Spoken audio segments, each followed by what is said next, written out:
என்றால் காசை பார்த்தவனுக்கு காசு இல்லாம வாழவே முடியாது.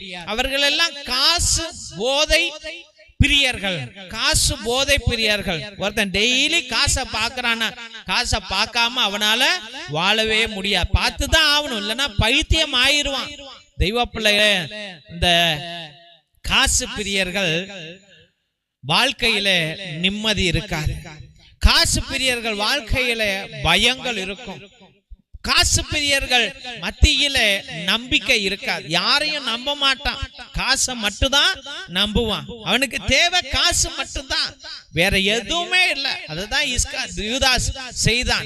இயேசுவே தேவையில்லை, எனக்கு காசு தான் முக்கியம் என்று. இன்னைக்கு சொத்து தான் முக்கியம், அம்மா அப்பா தேவையில்லை. எனக்கு நகை தான் முக்கியம், புருஷன் நிம்மதி தேவையில்லை. எனக்கு திருமணம் தான் முக்கியம், அம்மா அப்பா தேவையில்லை. எனக்கு காதலன் தான் முக்கியம்,